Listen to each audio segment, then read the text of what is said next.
Well, Donald Trump with a commanding lead over Ted Cruz in the Hoosier State. New poll showing him 15 points ahead. So does the Texas senator have a prayer for another Hail Mary to stop Trump from getting that magic number, or does Trump win and take another step towards sealing up the nomination? Well, let's get to our political panel here to weigh in. Democratic strategist Chuck Rocha and senior political reporter for Lifezette Ashley Pratte. Good morning to both of you. Thanks for being with us. Good morning. So, Chuck, start with you. That new NBC poll, 15 points ahead Donald Trump in the important state tomorrow of Indiana. Is this a done deal for him?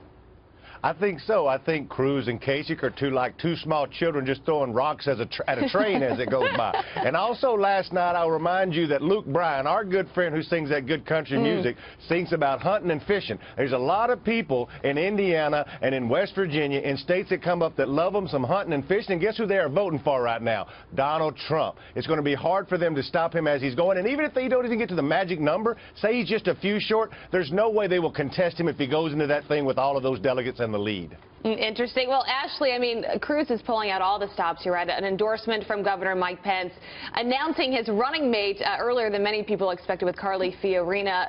He realizes this is a must-win state for him. He does, and a lot of people are saying this is Cruz's last stand and that this is the Never Trump movement's last stand, in the sense that, you know, this isn't another Wisconsin. We're seeing him down by 15, whereas in Wisconsin we did see him constantly polling ahead of Donald Trump. Now with Trump in the lead, this is kind of hard to deny that Indiana could swing his way. Even if Trump were to lose Indiana, which seems unlikely at this point, he can still get the 1237 delegates with a sweeping win in California.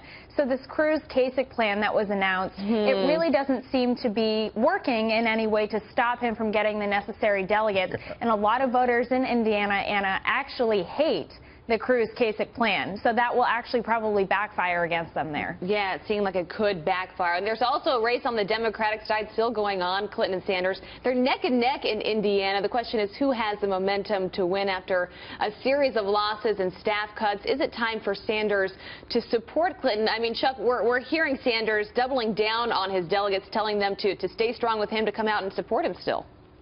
Bernie Sanders has changed the way that we do politics in America. I've run campaigns for 20 years, and I've never seen an upswell of grassroots support like he has. You talk about just the fundraising numbers, which blow away the model of what we've used to run presidential campaigns forever. So he owes it to his supporters, and he calls it a movement. And if nothing else, he keeps going through the movement to make sure that they are heard. And I think that's the key, because no Democrat can beat any Republican in the general election without his supporters and without his movement. It's interesting, though, Ashley, in the polls, especially for Indiana, it's not like Hillary Clinton is running away with this thing. It's still very, very close. It is very close, and I do think that Bernie Sanders consistently has given her a run for her money. And I think it's something that the Democratic Party, while assuming this would be a coronation for Clinton, has actually been pretty surprised by the outcome, in the sense that a 74-year-old self-proclaimed socialist from Vermont has become the new face of the Democratic Party, right? That's what President Obama even said the other night, in the sense that his message is really resounding, especially with young people, which in the general election, she will really need them to come out, much like Obama did in 08 and 12. So I think at this point, the groundswell of support, as Chuck was mentioning, is hard to deny for Senator Sanders, and he's still saying he has a path forward and that this election is going to a contested convention. Yeah, well, the reality is Hillary Clinton is going to need Bernie Sanders supporters at the end of the day. We'll see how all of this plays out. Ashley Pratte, Chuck Rocha, thanks for being with us this morning. We appreciate it. Thank you.